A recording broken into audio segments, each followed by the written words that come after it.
Hey, what's up, y'all? Welcome back to the Gods Unchained Welcome Set tier list series. My name is Juju. I'm going to be your host.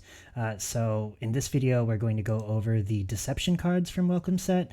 Overall, Welcome Set has some kind of decent cards, but also kind of not decent cards. I'm going to be going over this tier list from the perspective of a free-to-play player because most of the time, free-to-play players will be using cards from Welcome Set because those are the cards that are first available to them. But yeah, if you haven't seen the other videos, feel free to check those out. We're doing tier lists on the other guards as well. Just breaking down the criteria.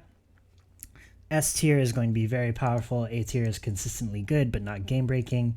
B tier is splashable. C tier has some potential. D tier is weak. F tier is hot garbage.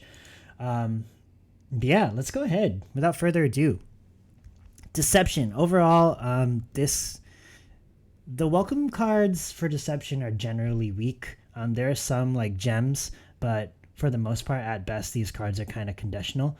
Let's go over each card. So Glider Assailant is a 2-mana 3/2 with flank. Overall, this can be a solid aggro card because of its flank effect. However, 2 health is kind of weak. There's a lot of removal that happens on turn 1. Also, Vanguard Axe Raider is a thing. So can be vulnerable to 1-mana minions or creatures removal, which is why it gets a D tier. It's weak.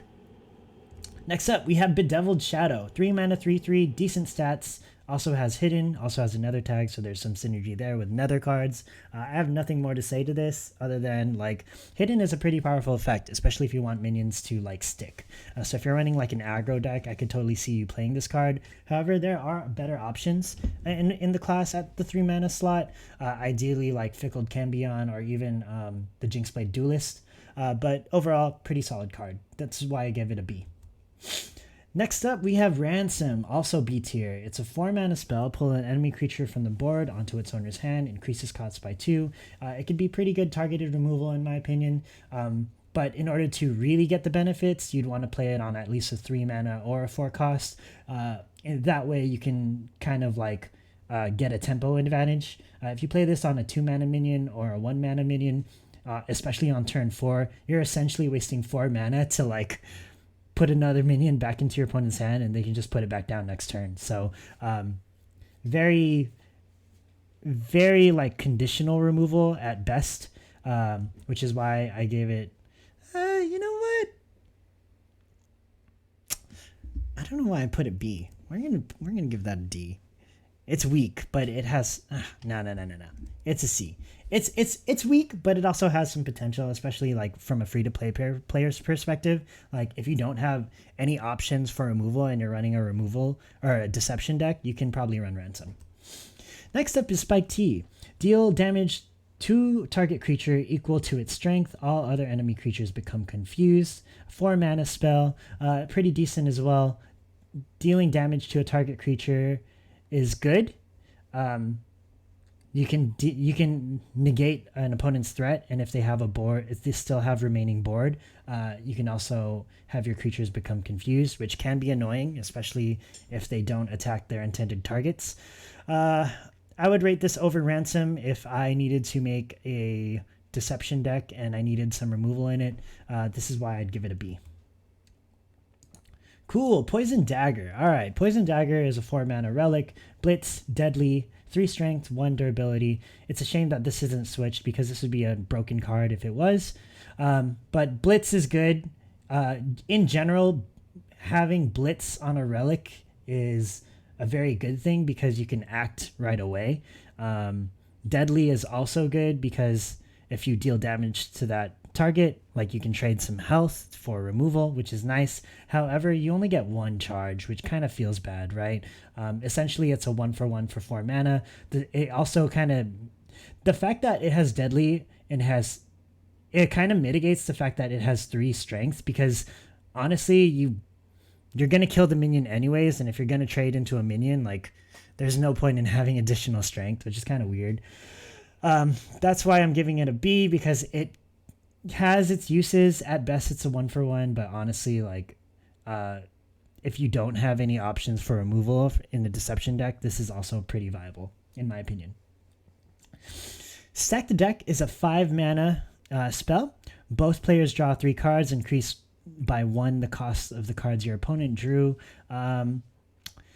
It's C. It has some potential, meaning it's good in aggro decks because it serves as like a refill. The only drawback is your opponent gets to draw 3 cards as well. And yeah, the tempo, raising their cost by 1 could be pretty significant, especially if you hit like a 6 mana cost creature or a 5 mana cost creature. But for the most part, 5 mana is pretty expensive for a spell like this, which is why it gets a C. Secrets Broker gets D tier. Overall, it's generally weak. 5 mana, 5/4 roar. If you have fewer cards in your hand than your opponent, you draw a card. 1, it's a conditional effect, so you need to have fewer cards from your opponent. It's not going to go off 100% of the time in situations where you need to play it. 2, 4 health feels bad. And if you watched the death video, I'll explain it again. Or if you didn't watch the death video where I covered why 4 health is bad, I'll explain it again.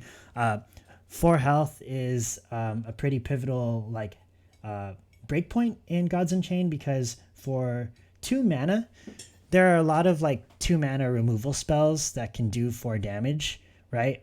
And then there are a lot of 2 mana spells that do 3 damage. And there are a lot of god powers that do 1 damage for 1 or for 2 mana, right? So essentially, your opponent can remove this for either 2 mana or 4 mana. It also trades with some 3 mana minions, which is really bad. And getting a card, getting a card conditionally. It's a pretty underwhelming effect for that stat line, which is why I gave it a D. And last up, we have Wiznapper, which is hot garbage. 8 mana card, 5/4 roar. 2 random enemy creatures are pulled from the board into their owner's hand. Yeah, it's AoE removal at best. Maybe you hit expensive creatures, but the fact that it's 2 random kind of feels bad, and the fact that it's 8 mana for a 5/4 minion also really feels bad. 8 mana in Gods Unchained equates to 11 to 12 turns. 11 if you have the Bag of Tricks, 12 if you don't, which means if you draw this early game, you're holding this for ever. And it just feels bad, especially if you're playing against an aggro deck, because there's no way you're playing... imagine if you play an aggro deck against a board full of 1-drops or 2-drops. You play this card, you hit their 2-drops, and you do nothing. They can just play them again next turn, in addition to other cards, because you're at an 8 mana cost point, right, in the game. So it doesn't really do anything on the board other than stop attacks. Yeah, you'll hit there's a possibility of hitting expensive minions, but honestly, there's not really a use for this card. It's hot garbage. And there you go.